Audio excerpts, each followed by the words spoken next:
Et donc, cher mère, s'il vous plaît, vous avez vos différentes questions.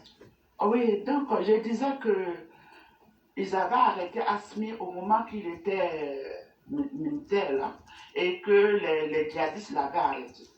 Et c'est dès qu'il est sorti de là-bas et qu'il est venu faire coup d'État au président qui est décédé. Et que, est-ce que Asmi, c'est pas à cause de ça que Asmi est en train de faire bras de fer avec les autorités? Ok. En fait, la question que vous posez n'est pas une question. Parce que vous avez pris des faits et vous êtes en train d'associer des faits. Parce que quelqu'un qui a été kidnappé, en général, n'est pas une mauvaise personne. Ça, c'est vrai. Mais, dans ce cas, la question que vous posez, si je veux la rédiger d'une autre manière, je peux dire que Assimi, contrairement à ce que l'on pourrait croire, je crois qu'il s'est abreuvé de la science du terrorisme.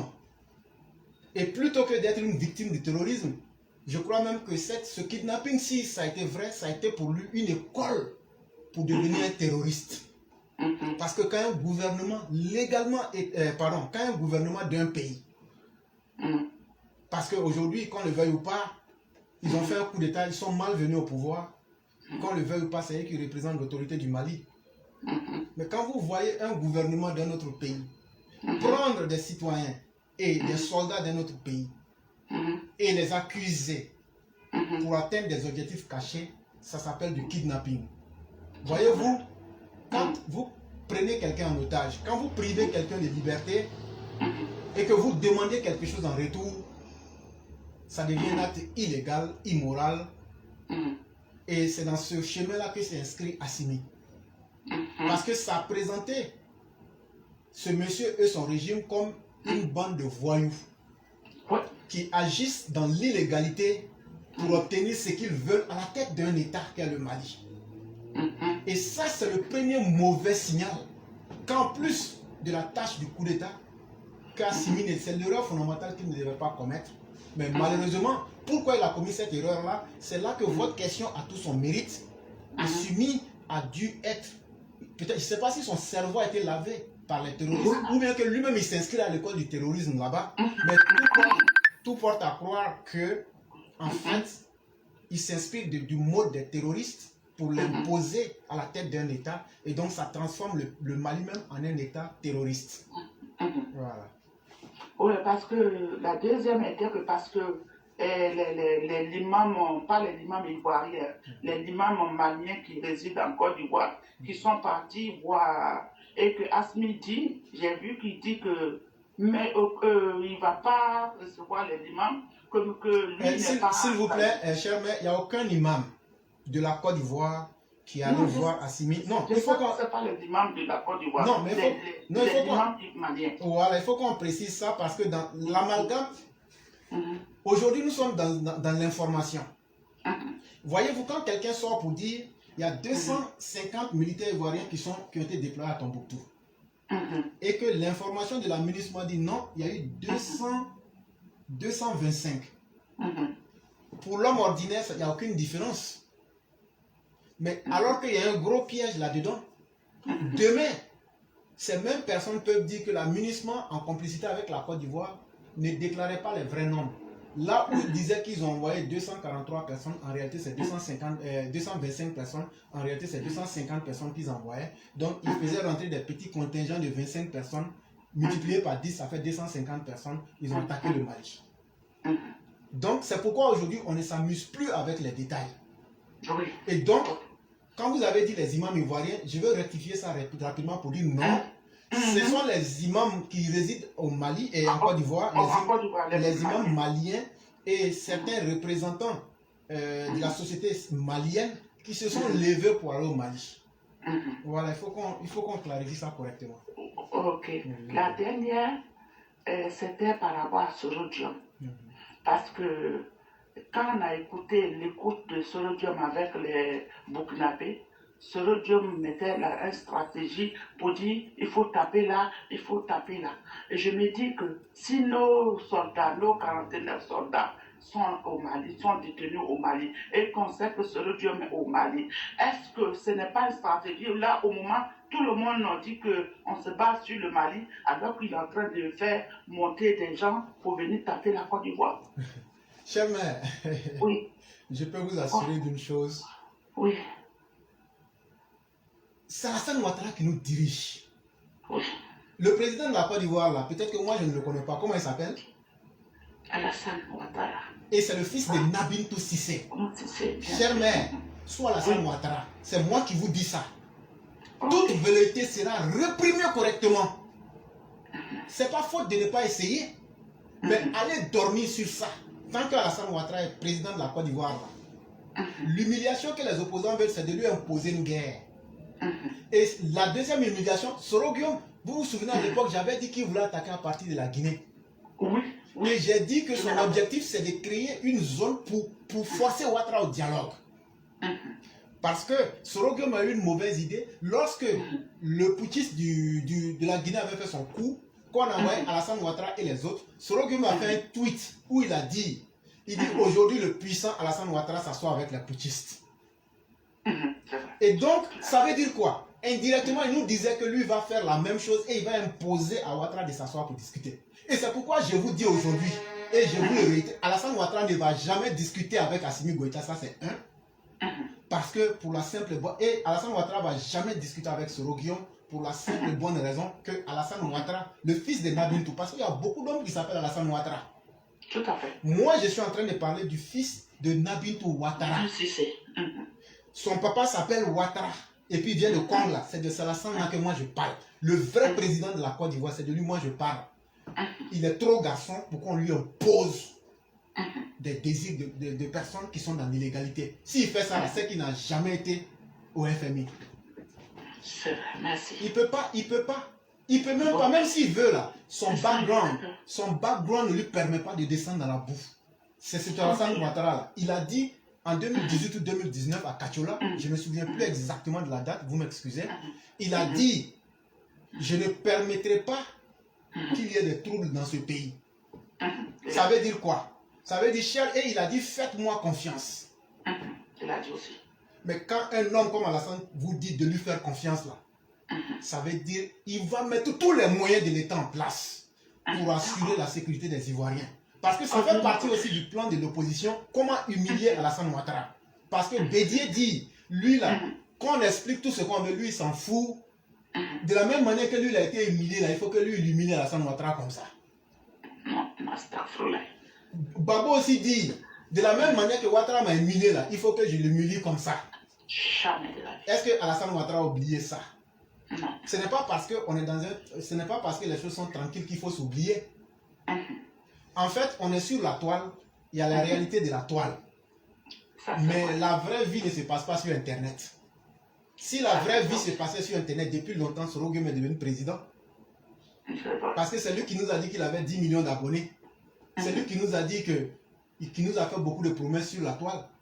Mais le vrai président qui prend les vraies décisions et qui s'applique à la vie des Ivoiriens, ce président-là vous dit et nous dit à chacun de nous, si c'est lui qui est président, là, comptons sur lui. La vie des Ivoiriens ne sera jamais menacée. Et les moyens que le gouvernement met pour sécuriser aujourd'hui la Côte d'Ivoire, chère mère, asseyez-vous et regardez. Le nord seulement, là, la bande nord du pays seulement, là, on met 15 milliards là-bas par an. Qui peut prendre 15 milliards et puis aller jeter? On prend 15 milliards pour assurer simplement la sécurité de la bande nord. Sans parler des autres. La puissance de la sécurité qui est sur la Côte d'Ivoire, là, on ne va pas vous dire, mais ceux qui savent faire le lien voient ce qui se passe. Donc là, dites à tous les Ivoiriens qui nous écoutent, ce n'est pas moi qui parle, mais à travers l'assurance que je leur donne là, je mets, c'est Alassane qui vous parle comme ça. Si vous êtes en Côte d'Ivoire là, ne laissez personne vous inquiéter. C'est Alassane Ouattara qui est président. Et ce n'est pas un homme qui est dans le compromis ou même dans l'amusement. Alassane Ouattara ne peut pas demander à ses concitoyens de le voter et aller faire sortir dans sa bouche que lui va garantir leur sécurité puis faillir. Non. Voilà, ça je peux vous le rassurer. Merci beaucoup, éclaireur. Vraiment, merci beaucoup. Merci infiniment. Je vous en prie. Merci. Ok. À bientôt. Merci. Donc, bye bye. vous passez une excellente soirée. Merci beaucoup. Merci beaucoup, cher mère. Merci. Ok. Et donc, mesdames et messieurs, on ne va plus prendre d'appelants puisque la ligne est déjà bouclée. Et donc, ceux qui se sont signalés, Dieu merci, il n'y a pas assez de personnes, il y a 4 personnes. C'est déjà très bon. Voilà, on pourra bien faire avec et puis on va évoluer.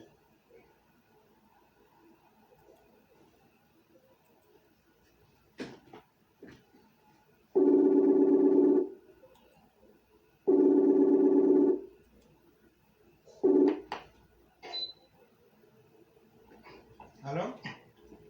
Oui, alors, là, Oui, bonsoir mon commandant. comment tu vas? Oui, je vais très bien. Toi-même? Bien, merci, ça va. Dieu merci. Et la santé? Alhamdulillah. Et le travail, ça va bien? Tout va bien, Charles. Ok, que Dieu nous aide. Amen. Ok, donc vous avez la parole. Ok. D'abord, c'est vous-même dont je voulais remercier d'abord.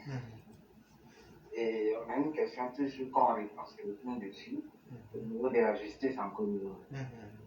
Et je voulais dire aux autorités de la justice de dire vraiment que, en tout cas pour le moment, nous on a enjaillé un peu sur le coup. C'est trop, c'était trop vraiment. Mais ça c'est le début d'abord. Tricherie gaveuse. En tout cas, nous on ne veut pas le voir aujourd'hui. Et je vais lancer, comment on appelle ça, je vais demander une doléance à mon papa. C'est vrai, le vieux il est gentil, il est toujours fort dans l'amnistie pour que le pays va bien. Mais papa, amnistie là, français ça là, c'est trop gros pour nous. Si tu as trop amnistié là, on va pas aller dedans. C'est-à-dire, c'est ce qui me plaît chez les gens. Il fait quelque chose, tu assumes. Il faut assumer. Il faut que Picheli balèze là. Elle n'a qu'à assumer ce qu'elle a fait. Inch'Allah, je suis sûr aussi qu'elle va assumer.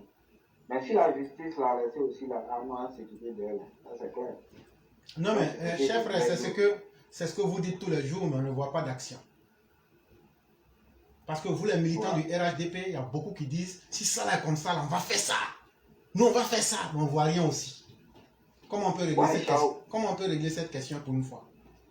Ça aussi, ça c'est ce que vous dites aussi là, c'est vrai chez nous. Parce que tu sais, chacun se connaît en fait. Est-ce que tu vois? Il y a plein de personnes qui crient, mais ils n'arrivent pas. Ça veut dire qu'ils parlent seulement. Mais moi, je parle de moi-même. Et ceux qui me connaissent aussi savent de quoi je suis capable. Parce que moi, je ne suis pas dans connerie. Je vois que tout le monde est la même chose. Mais une fois que tu me montres qu'il y a tout dans ma tête, là, quand tu commences à faire, moi, je te montre directement qu'il n'y a pas tout dans ma tête. Donc, c'est ce que je voulais dire vraiment que si on fait au moins pour dire on va aller à la réconciliation, nous, on voit que réconciliation là, ça, c'est une affaire de plan pour les opposants pour pouvoir mener à faire. Le vieux, il sait ça. Mais comme le vieux aussi est stratège, là, il va, pour finir, là, c'est-à-dire, ça prend farine là même, il va le fabriquer en paix, et puis nous, on va. C'est que si ce côté-là, c'est bon. Mais le problème majeur, c'est quoi? Est que la justice, ceux qui sont placés pour faire la justice en Côte d'Ivoire, je ne sais pas s'ils n'aiment pas le vieux. Maintenant, moi, en fait, il faut que je t'explique quelque chose. Oui. Tu sais, on est sur une tribune, il faut se dire la vérité. En fait, Laurent Gbagbo, quand il était au pouvoir, il a incrusté beaucoup de personnes dans l'armée, la gendarmerie, la police et puis la justice. Oui. Malheureusement, le régime RHDP, quand ils sont venus là, ils n'ont pas beaucoup prêté attention à la justice. Je ne dis pas que c'est acceptable, hein. Je suis en train d'expliquer d'abord et après je vais donner mon avis. Et donc, n'ayant pas pris le soin de bien vérifier, tu remarques que quand on dit qu'on a attrapé celui qui dit peut faire 10 coups là, tu vois, on le juge vite. Quand on dit à quelqu'un qui a volé pour le lion, on le juge vite. Mais quand il s'agit des politiciens là, on se retrouve aujourd'hui où la majorité des criminels qui utilisent la politique comme un voile, alors que c'est des criminels, mais ils utilisent la politique comme un voile. Quand ils commettent quelque chose, les décisions de la justice, tu as l'impression qu'on ne comprend rien dedans. On va, on revient, on va, on revient. Mais ce point-là, c'est aussi une grosse plaie qui n'a pas été réglée. On n'a pas dit de chasser, ce sont des fonctionnaires de l'État, mais le régime en place aurait dû prendre le temps aussi de bien vérifier et de comprendre et de connaître le profil des uns et des autres et de les mettre là où il fallait pour pouvoir faire la justice. Et aujourd'hui, il y a beaucoup de juges, il y a beaucoup de magistrats gore qui sabotent les décisions et qui les retardent à volonté. Et malheureusement même, je ne dis pas que le ministre actuel est un gore ou bien que c'est un opposant, mais en tout cas, lui-même, il ne nous inspire pas confiance. Moi, j'ai l'impression qu'il travaille pour aider l'opposition même dans sa sale besogne, puisque lui-même, en termes de justice, il ne peut pas donner des résultats à quelqu'un. C'est ce que j'allais ajouter avant de te laisser continuer. Ok, Chao. Ce que tu dis là, Chao, moi je vois ça clair, clair. Parce que quand même, je calcule d'abord même là. Ce que les Ivoiriens n'arrivent pas à comprendre là, et que moi, selon moi, je si je veux en brousse, il faut me faire sortir en brousse. Selon moi, je mort.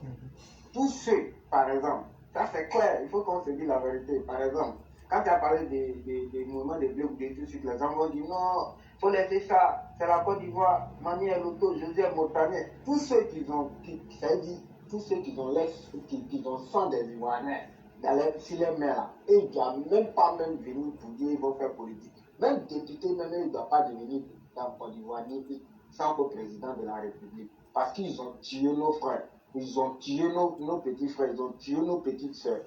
On va revenir encore, par exemple, Laurent Gbagbo, lui va venir au Rédit pour dire, ça même tellement ça fait mal. Il va venir au Rédit pour dire, moi je n'ai rien fait. Et puis quand l'élection va venir, lui-même là, c'est poussé démarrer, bon, on parle plus de lui ça. Maintenant les gens comme Sorogium comme ça, et puis il y a des signaux, il y a des imbéciles qui vont essayer de suivre ça. C'est les choix. Mais est-ce qu'eux-mêmes ils sont intelligents même? Non, ils sont intelligents. Ils sont intelligents parce que tant que vous allez leur pardonner cela et que vous allez montrer que les bêtises qu'ils ont fait, vous laissez votre sort entre les mains des politiciens, ils vont toujours faire la même chose. Et c'est pourquoi on éduque la population à comprendre ses droits et à se réveiller. Les politiciens ne sont pas plus puissants que vous, chère population. Alassane Ouattara, là, si on n'était pas sorti pour le voter, là, il n'allait jamais être Alassane Ouattara. J'ai vu un idiot qui a posé une question. Il dit comment Alassane est venu au pouvoir. Cher frère, quand tu poses une question de mouton, on te donne une réponse de berger. En 2010, là, il faut me donner les résultats. S'il y a eu élection ou pas, là. Si tu veux dire qu'il n'y a pas élection en 2010, c'est que Gbagbo n'a pas gagné par le deuxième tour aussi. Si tu me dis qu'il n'y a pas eu élection en 2010, là, c'est que Gbagbo, là, tu nous prouves que donc il voulait s'accrocher au pouvoir. Donc quand tu poses question de mouton, on te donne une réponse de berger. Faut aller, tu me fais sortir les résultats. Je n'ai pas dit de beaucoup parler. En 2010, là, il y a eu 2 élections. Il y a eu premier tour, deuxième tour. Il faut me donner les résultats. Quand tu vas donner les résultats, là, tu vas savoir comment Alassane Ouattara est venu au pouvoir. Il a gagné au premier tour et Laurent Gbagbo a truqué les résultats. Ils sont allés au deuxième tour, Alassane l'a gagné. Il s'est accroché au pouvoir, Alassane a coupé sa queue et puis on l'a jeté en prison pendant 10 ans. Et puis maintenant, Alassane est venu gérer le pays comme il se doit. Voilà comment Alassane est venu au pouvoir. Parce qu'on ne pouvait pas accepter que ce voleur criminel, tyran, patenté, puisse encore continuer à tuer les Ivoiriens. Et donc, chers frères, ce qu'il faut comprendre, il faut qu'on explique à nos parents qu'il n'y a pas un droit que chaque être humain mérite plus que sa vie. Le premier droit que chacun mérite, c'est sa propre vie. Et donc, on ne doit pas négocier notre vie avec les politiciens. Ah non, comme c'est comme ça. On ne parle pas que de nos militants, on parle d'abord de la vie humaine. Moi, dans ma tête en tout cas, moi je m'en fous que vous soyez PDC ou ce que... Moi, je vois d'abord l'être humain qui a eu à perdre sa vie. Est-ce que ça a été fait dans la justice ou dans l'injustice?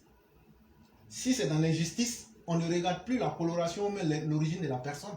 C'est pour toutes les vraies victimes que nous sommes en train de demander justice. Parce qu'on ne peut pas accepter que les politiciens utilisent nos vies pour s'amuser avec. Et que les populations même acceptent ça. Voilà le piège ivoirien en fait. Et c'est dans ce piège-là qu'il faut qu'on fasse sortir les Ivoiriens pour leur convaincre que eux-mêmes leur vie là, c'est la chose la non négociable. Quel que soit le type de politicien. Aujourd'hui par exemple, moi je ne vais pas encourager quelqu'un de sortir pour aller donner sa vie à un politicien. Je ne peux pas encourager quelqu'un à le faire. Parce que les politiciens là, que ce soit RHDP ou bien partout là, eux-mêmes ne donnent pas la vie de leurs enfants. Et toi tu vas sortir pour donner ta vie là. Mais on va prendre ta vie pour donner les leçons aux autres. Et donc ça, il faut que les gens retiennent cela. Et donc en s'asseyant et puis en ne faisant rien, la vie, on ne peut pas, la vie n'est pas un stade pour dire non, moi je suis venu, je vais regarder les autres. Si tu veux regarder les autres, là, ils vont t'écraser comme une fourmi. C'est ce qu'il faut que les Ivoiriens comprennent. Parce que tout ce qu'on fait, il faut être d'abord vivant avant de pouvoir parler de d'autres choses. Donc, tu peux continuer. Merci, mon commandant. Et je voulais, ça va étonner les gens, mais Brian, je vais dire ça. Je voulais remercier Assini Goïta d'abord par rapport à ce qu'il a fait là. Brian, est-ce que tu sais qu'il a bien fait même, ce qu'il a fait là même pour lui, il a bien fait. Mais pour moi-même, il a bien fait, Brian. Oui, oui. Parce que là, ce qu'il a fait là. Attends, je vais assaisonner ça. Attends, je mets condiment sur ce que tu dis là. Il y a un proverbe qui dit. Je sais que tu as trop compris. Vas-y. Il y a un proverbe qui dit. Il y a un proverbe qui dit. Il pleut. Il pleut pas haut. Le bord de la bordure du puits là, c'est toujours mouillé. C'est pas faux. Voilà. Ce qu'ils cachaient là, ce qu'ils étaient là, c'est tout ça Assimi est venu nous montrer. Comme nous on ne voulait pas voir. Assimi est sorti avec ça, il a versé devant nous. Il dit même si vous n'aimez pas là, on va vous gérer avec ça. Donc la bordure du puits est mieux. C'est nous on fait semblant de ne pas connaître. Ils ont fait sortir toute leur méchanceté, non? Ils ont montré qu'ils ne seront jamais avec nous, non? Donc il n'y a pas de problème. Donc il faut continuer mon frère. Donc, Assini, merci pour ça. Ça veut dire que toi tu as essayé de faire mal, tu as bien fait mon frère. Mais ça là, tu as vomi ça c'est clair. Maintenant, ce que je veux dire à tous ceux qui vont essayer de soutenir Assimi, qu'ils soient dans tapis, dans l'ombre, qui ne se sont pas affichés, hey, nous on n'est pas Gawa, on a tous vu que dedans, mais ce que vous avez oublié là, vous-même, vos propres militants, qui sont intelligents, il n'y a pas dit les polybouillis, hey, il s'agit de la nation, chacun va rentrer dans sa coquille, et puis on s'assoit comme ça, et puis on vous regarder. Mais ce que vous oubliez là, ceux qui sont d'à côté RHDP, en tout cas tous les Ivoiriens, ils ont déjà démontré pour dire que là, Côte d'Ivoire là, ils s'en foutent de ça. Les frères et sœurs, les parents, les grands frères, les grandes sœurs, on va vous manger un bruit. Ça c'est clair. On dirait crabe, on va vous manger beaucoup de bruit, Inch'Allah. Maintenant, ce que je voulais dire à mon papa, le président de la République, papa, tu es venu, tu nous as dit que toi, tu as la solution. Nous, on t'a cru. Et vraiment, tu nous as montré vraiment que tu as la solution de tout. Tu as dit où on ne pensait pas là, tu as déjà dépassé là-bas. Mais papa, affaire des sorobium là, moi, je ne suis pas là à l'école, mais nous, on a la solution à ça. Ça veut dire quoi? Ton problème, c'est tes ministres des Affaires étrangères, tous tes stratèges au niveau des sorobium là. Papa, il ne faut pas chercher loin. Faut lancer seulement un petit pic seulement sur nos plateformes ici. Et puis tu vas prendre. Nous, on a déjà quelqu'un, nous, on a confiance à la personne là, et puis un couteau sur le doigt. On l'a attaché même à un bon terre. C'est ce qu'il voulait dire. Mon commandant, tu peux argumenter le reste. Il a parlé un message codé. Et il veut que ça reste dans le code comme ça. Ok. Merci beaucoup. Et donc, merci à toi-même. Et ce que j'allais dire, il faut qu'on essaye de parler à nos gars. Et je vais vouloir que tu parles peut-être en 5 minutes en Nouchi à tous les Bramogos pour leur dire de porter mague. Parce que ce pays-là, c'est eux aussi là, même si les gens veulent les mettre à côté qui sont Vogo là, ils ont leur place dans le pays-là. Donc, il ne faut pas, ils vont se mettre à côté et puis regretter. La vie là, on ne meurt pas et puis on revient encore. C'est pas faux. Donc là, ils n'ont qu'à se mettre à côté du vieux. Puis ils n'ont qu'à prendre bénéfice aussi qui est dedans. Tranquille. Voilà, j'aimerais aussi que tu leur annonces ce message en 5 minutes. En bon aussi à même. Non, sans soi, Chao. Il a bien fangonné ça. Ouais, bonsoir les Chao, les Mao. Bonsoir aussi les Wenzin. Bonsoir les Bramo. Les vieux morts. Les Boumaché. Tout le monde a la sauce place aïe. Voyez-vous les frères francs. Je vous dis là. C'est pas qui veut, c'est qui paie. Donc dans qui paie, on disait que tu n'es pas un mort gawa. Tous les grains. Quelqu'un va se voir pour dire non, lui il est mort à cause de tout le monde est bravo sur le terrain. Laissons les tout frères, mais ton man c'est un jeu. Vous savez que le Yoki là, il est là. Lui il a dessiné seulement et dit, hein, ou pas? Ça va, il y a des gens, tu n'es pas gawa, tu sens, tu vois ça. Mais, même là, qu'est-ce que tu vas faire d'abord même là, hein? Que tu sois Zigéo, que tu sois Pépéro, regroupez-vous, mettez-vous en jeu des jambes. Et puis, essayez de danser ensemble. Et quand tu te passes trop déjà, on va être un gawa. Par exemple, tu as des voisins, même là, ils ont les sciences, même quand ils vont te dire ça, là, même ta voix qui ça, là, à faire sortir le tapement. Et puis, vous mettez ensemble. Quand vous allez vous mettre ensemble, là, que tu sois à Boboa, à Nema, tous les communes sont concernées. C'est qu'on vous demande seulement, là, mettez-vous ensemble. C'est le bravoteur ou rien. Personne n'est gawa. Quand vous voyez là, vous-même, vous voyez clair dedans. Il arrive à Nyama original, à Nyama là même est étonné. Il arrive à Bobo même là, c'est là Bobo la tête, c'est là à Bobo. Ah. Donc qu'est-ce qu'on doit faire maintenant pour aller même jusqu'à la chose basse, c'est pour se mettre en jeu des gens, le chao. Quand le chao sera fier là, il dit, mais bon, il voulait lancer un message à Chao, hein. Chao. Ok, oui. Il n'y a pas de Chao, mais elle parlait en nous aussi. Après, moi, il fait que mon frère, là, il comprend. C'est un ancien Ouéouman, il comprend.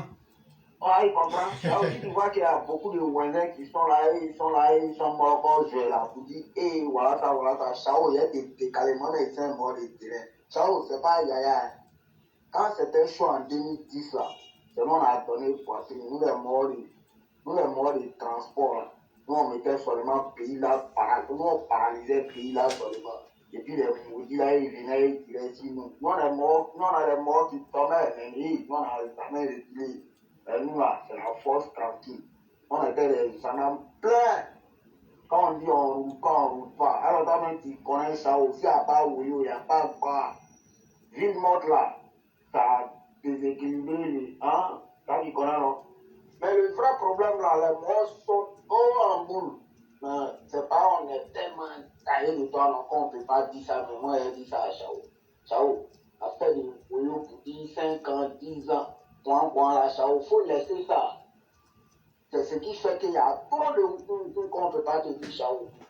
Et le vrai problème là, c'est ça. Et à cause de ça, il y a beaucoup de musique, quand même là, tu as parlé de lui. Ah, c'est son d'abord lui, il cherche. Mais la manière vous avez commencé à organiser les mouvements là, les musiques même voient que, ouais, s'ils sont intelligents, ils peuvent s'intégrer. Donc, Chao a fait des bars pour dire c'est 10 ans, ça a encore en Côte d'Ivoire là. Faut mettre coup de pied dans ça, Chao. Quand tu as mis coup de pied dans ça, là, Chao, il n'y a pas de gars, évidemment, c'est là un taille. Nous-mêmes, d'abord, même là, quand on brûle ici, là, Chao, c'est gâté, hein. C'est-à-dire, quand on tout fait là, tout reste ici. Mais c'est des petits, que ça, nous, on met ensemble, et puis, hein, on s'en tout faire, eh bien, on s'en tout faire, yoko, et puis on envoie ça. Et là, si ça, hein, ça soit bien, et puis ça arrive au pays, là-bas, les voisins sont en taille, c'est pour dire, ah, mon frère, c'est en lui. Ah, tu ne connais pas lui, là. Ouais, mon vieux mort là, c'est lui qui m'a envoyé ça là. Le petit, il est là, il prend bien parce qu'il sait que non, son enregistrement va sortir. Ça, on te demande pardon, il faut mettre pour les pieds dans ça. Dans les voisins, je vais vous dire, c'est ça ou rien. Vous-même, vous voyez, personne n'est gawa où nous sommes. C'est pas 2000, on est en 2022 aujourd'hui, là, et puis bientôt là, arrivé à 2030. Mais 2030 là, quand tu es arrivé là-bas, en ce moment, tu es comment même. Tu es devenu au bas ouvert. Et puis tu es là même, tu ne parles pas. Par exemple, tu sais, les filles n'ont pas un peu de mouvement dans ta bouche là, tu ne parles pas. Les filles sont là, les membres pleins, ils tournent dans rond, seulement toi, tu es là, tu es mort, les font ça. Côte d'Ivoire là, c'est notre pays. Et puis, elle vous dit ça, c'est un message. Côte d'Ivoire est devenu, ah, tu connais ça, laisse-moi, il faut même condiment. Vraiment, merci beaucoup pour tout ce que tu as dit. Et c'est un message d'encouragement à la jeunesse, mais surtout à ceux qui se sentent un peu marginalisés. Il faut que tout le monde parle. Parce que si tu ne parles pas, même Dieu même te dit, avant que je te donne quelque chose, il faut que tu demandes. C'est la manière. Et donc, sur cette plateforme-là, tout le monde a sa place et tout le monde peut parler. C'est ce que tu viens de faire. Vraiment, merci beaucoup. Merci pour ce que tu as dit. Allez, je salue tout le monde sans oublier mon pilote. Vraiment, que Dieu le paye à tout ce qu'il fait. Sans oublier aussi le roi du printemps, Sundiata aussi, tout le monde. Maman aussi, ah, moi je suis ma grande sœur, quoi. Elle disait, ça au moins ici, donc quand elle voit ma maman plancher au point, elle a fracassé même là, elle dit, Nyawa. Ça a déjà fait en même temps. Moi, sorti, ma ko de ma tama, ane mo kalele, ma jeune là, il s'en quoi. Il dit, il y a mon moyen ici qui me fatigue là, quand la jeune mère vient pour là, il dit, ça qui parle là, ça c'est Maouka intellectuel. C'est nous, on est les Kawa. Ils sont très chauds. C'est le nouveau bâtard là. Et avec le chapalo, ils sont toujours en brousseau. Ouais, maman, j'ai en profité en même temps. Maman, merci beaucoup pour tout ce que tu fais. En tout cas, nous, on a un vraiment, mais c'est dit, des frères, nous aussi là même. Mais tous les infos qui sont sur cette plateforme là, où tu as pas 10 fois. Ciao, ciao. Merci beaucoup. Wa alaikum salam. Merci beaucoup. Ok, mesdames et messieurs, on continue. On va prendre la troisième personne pour continuer l'émission.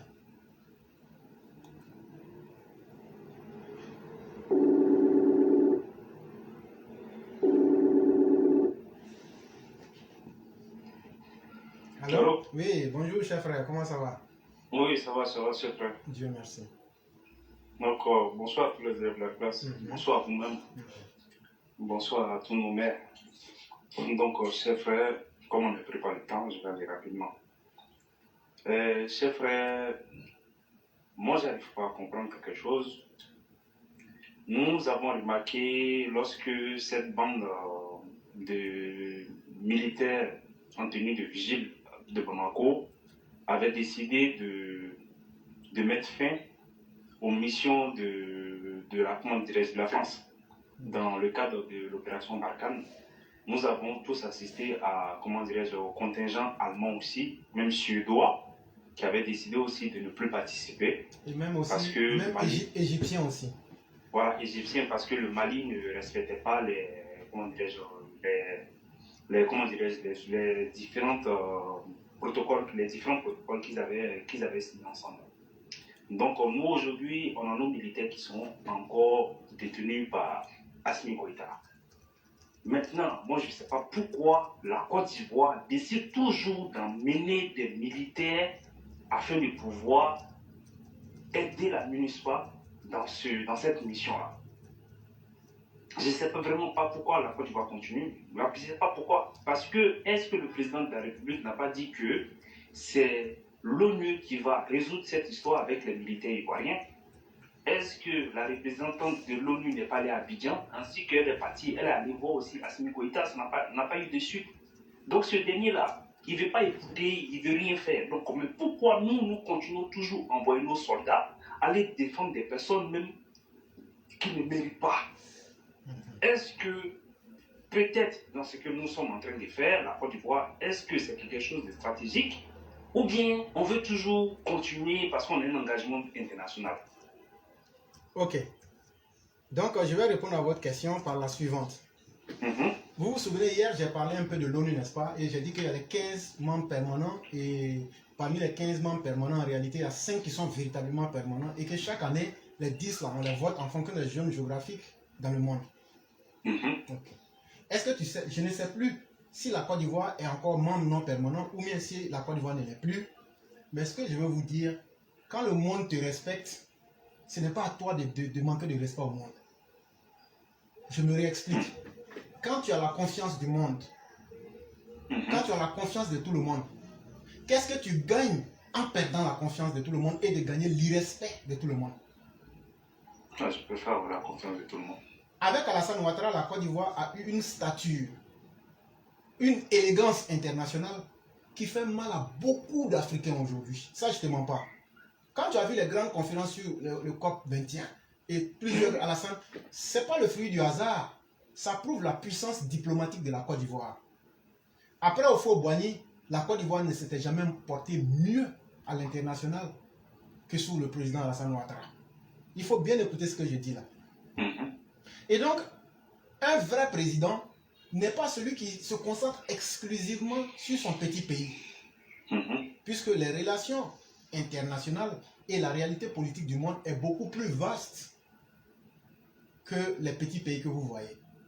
Et plus tu vas avoir une bonne politique internationale est efficace, plus ça te rend puissant à l'intérieur de ton pays.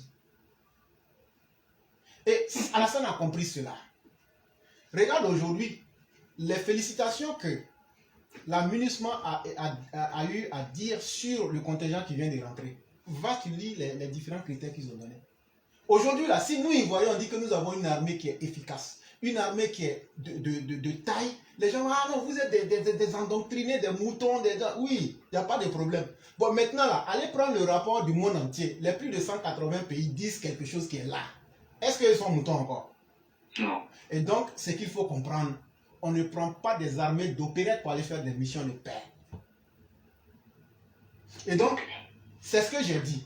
Il faut qu'il y ait des pays qui soient désorganisés, faibles pour assurer leur propre sécurité, pour qu'on prenne les pays qui ont des armées bien structurées, bien formées, pour assurer une mission au nom de tout le monde entier.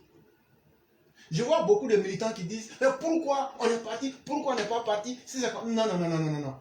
La politique ne se fait pas avec les sentiments. Si tu fais la politique avec les sentiments, tu seras le premier perdant. Parce que ça, là, même en études sociologiques, on peut, quand tu es réactif, on connaît les gens. Si toi, tu es un réactif, là, on peut programmer des situations pour te mettre là-dedans. Et donc, là, plus tu seras sophistiqué et plus tu seras quelqu'un qui a plus d'amis, tu ne fais que agrandir ton champ d'influence. Parce que c'est ça un pays. Un pays, là, c'est pas ce que vous voyez physiquement, là. Il y a des pays, là, ils sont petits comme ça. Mais leur puissance, là, c'est pas petit. Exemple, Israël. Israël est petit, mais quand Israël parle, l'Amérique s'assoit par terre pour écouter. Tout le monde voit ça. Donc, ça veut dire que c'est pas la taille physique, là. Comme il y a des pays aussi qui sont grands. Mais, en termes de puissance, là, c'est zéro. Exemple, Mali. Leur grandeur leur a donné quoi? Non. C'est en réalité l'influence politique, l'influence idéologique qui est plus importante. Parce que quand tu l'as, tu peux influencer sur les décisions. Cher frère, si tu vois, jusque-là, je suis en train de tourner autour de la question. Hein, ça te convainc, mais parce qu'il y a quelque chose que je ne vais pas te dire. Aujourd'hui, ça fait mal à Assimi et ça fait mal à Sorogio. Parce que tant qu'on a nos missions là, vraiment que les uns les autres m'excusent, ces missions-là font des rapports à la Côte d'Ivoire. Donc il y a certaines choses là, si on n'est pas là-bas, on ne va jamais savoir. Effectivement. Donc là, moi je n'ai rien dit hein, et je ne vais plus rien dire. Mais il faut prendre ce que je viens de te dire là, les deux choses que je t'ai dit là, il faut t'asseoir pour réfléchir, tu vas changer d'idée, tu vas comprendre que, donc on n'est pas là-bas parce qu'on aime les Maliens. On est là-bas parce que c'est le terrorisme, c'est une guerre internationale. Plutôt que de fuir pour venir s'asseoir et puis attendre qu'on te donne les résultats, mieux vaut être là-bas. Effectivement, oui. Et donc, ça permet aussi à nos troupes de comprendre le mode de fonctionnement des djihadistes et pouvoir aussi partager ces informations-là avec nos états-majors pour essayer d'affronter ce phénomène-là avec beaucoup de rigueur pour anticiper. Et si vous avez remarqué, quand on a invité ici notre père Abba, Sidi Abba, vous avez vu qu'il a apprécié. Après ça, après quand on a eu l'interview ici, après il y a RFI qui l'a invité. Mais, mais il a apprécié la méthode ivoirienne par l'anticipation. Mais on peut anticiper comment si nos militaires sont assis dans les camps. Donc ce n'est pas une guerre seulement qui se mène à l'intérieur du pays, ça doit aussi se mener à l'extérieur du pays. Et donc la puissance diplomatique dont je te parlais là, permet aujourd'hui à la Côte d'Ivoire d'être au Mali, même si les Maliens n'aiment pas, il n'y a rien dedans. Il ne peut rien faire aussi. Et ça, ce qui permet à Alassane de faire ça, c'est sa puissance diplomatique qu'il incarne dans le monde. Et ça, c'est important. Là, tu vas comprendre maintenant pourquoi il faut la puissance diplomatique. J'ai compris. Ces paramètres n'avaient pas pris en compte. Et maintenant, ma dernière question avant de libérer l'antenne, cher frère. Chaque année, le président gracie des prisonniers. Selon vous, est-ce que les prisonniers qui sont concernés par cette grâce présidentielle, est-ce qu'ils bénéficient réellement vu qu'on a une justice défaillante? La question, je ne pourrais le dire de façon évidente et effective. Si ceux qui bénéficient de grâce, d'abord, généralement, c'est les prisonniers de droit commun, ceux qui ont volé au poulet, les sénoufos là, et puis, quoi encore même là? Voilà, les sénoufos, voilà, résumons ça comme ça, les prisonniers de droit commun, voilà. Ou mais il y a Yakubo aussi souvent dedans aussi. Hein. Là, je suis en train d'insulter Claude Saïd, quoi. Là, s'il est fâché, il va même venir à l'aéroport. Voilà, c'était une manière de plaisanter pour dire qu'on aime véritablement tout le monde. Cher frère, tu vois, en fait, on ne peut pas libérer les criminels. Je viens d'avoir une lettre où Dogo Blé dit que lui, s'il ressort vivant de la prison, qu'il va tuer Afingesan. Et que Afingesan va regretter d'avoir vécu sur la terre. Voilà ce qu'il écrit. Voilà ce qu'il écrit. Lettre confidentielle numéro 07 du général Dogo Blé à l'ancien premier ministre Afingesan et à l'ancien chef d'état-major de l'armée ivoirienne sous Laurent Gbagbo, le général Philippe Mango. Et la personne nous donne 3 points. Il dit, je m'adresse aux 2 traîtres de la Côte d'Ivoire. Que je sorte ou pas, vous êtes finis. Point d'interrogation. Je vous détruirai comme vous l'avez fait à ma famille, à mes hommes et à moi. Vous allez regretter votre existence sur terre, sur la terre des hommes. Fait en Côte d'Ivoire le 23 août 2022. Et ce n'est pas moi-même qui ai l'information, c'est sur le site de Tom Lopez. Voilà. Et donc, quand vous regardez ça déjà, un tel individu peut être libéré. Non. Et un tel individu qui dit devant les juges que lui ne regrette pas ses faits, on peut le libérer. Non. Et donc, en Côte d'Ivoire, il faut qu'on fasse beaucoup attention. Normalement, ces gens-là, s'il y avait la peine de mort, c'est ce que ces gars-là méritent. Laurent Gbagbo ne met plus. Mais, malheureusement, au nom de la politique, on essaye de s'amuser à insulter la conscience des personnes que ces criminels ont détruit, ont arraché fatalement à la vie. Et chaque fois qu'il y a un événement important, on donne l'occasion de parler de ces criminels comme si c'était des anges. C'est vraiment malsain. Il faut que ça cesse. La deuxième chose, en termes de questions que tu as posées, normalement, les prisonniers de droit commun devraient bénéficier de cette liberté de grâce, comme vous le dites. Mais moi, je ne sais pas si le mérite ou si c'est fait dans les règles de l'art ou pas. Mais j'aimerais faire dévier la question pour parler de ce que je sais et de ce que j'ai entendu. C'est que dans beaucoup de cas, les gens vendent ces grâces-là. Ça veut dire quoi? Quelqu'un en prison, effectivement, il peut avoir commis un crime. Avant de lui accorder ces grâces-là, les gens vendent les choses, là, les sorties là. On va te libérer, il faut envoyer 20 000, il faut envoyer peut-être 200 000, 300 000. Monsieur le Président, on nous a déjà signalé ces cas-là. Mais il faut dire la vérité devant Dieu, je n'ai pas de preuves palpables en main. Mais en Côte d'Ivoire, la magouille est telle que si les gens en parlent, c'est que ça s'est fait. On se connaît en Côte d'Ivoire. Il y a la vraie Côte d'Ivoire que les touristes, quand ils viennent là, ils voient. Mais la vraie Côte d'Ivoire, j'ai mis 2 vrais là. C'est nous, on se connaît entre nous. Ce qui se passe en bas, on connaît. Et c'est malheureux. Ça fait que souvent, malheureusement, des prisonniers très dangereux peuvent bénéficier de cette grâce-là parce qu'ils ont donné l'argent. Et donc, il faut beaucoup faire attention. Ok. Merci beaucoup, cher frère. Cher frère, pardon, juste 2 secondes. Il n'y a pas de problème. Est-ce qu'au nom de cette grâce-là, ces DG qui ont volé l'argent qui sont aujourd'hui en prison, est-ce qu'ils peuvent bénéficier de cette grâce-là ou pas? Je ne saurais le dire parce que tout dépend des qualifications et surtout de la gravité des charges à leur encontre. Mais nous sommes dans un pays, c'est pourquoi je t'ai dit que les paradigmes ne sont pas au beau fixe. Okay. On voit même les grands criminels dehors et les petits qui sont là-dedans. Et donc, en me basant sur ce fait-là, je peux te dire oui. Il ne faut pas être étonné de voir, puisque déjà on voit les grands criminels qui sont dehors. Comment il s'appelle déjà là? L'ancien maire du plateau. Oui. Voilà, si lui il est dehors, mais que celui qui a dit que lui peut faire 10 coups, lui il est dedans. Tu comprends facilement que ce que tu es en train de dire, c'est possible en Côte d'Ivoire. Oui. Voilà. Donc, vraiment, merci beaucoup, chef. Merci beaucoup et tu passes une excellente soirée. Merci.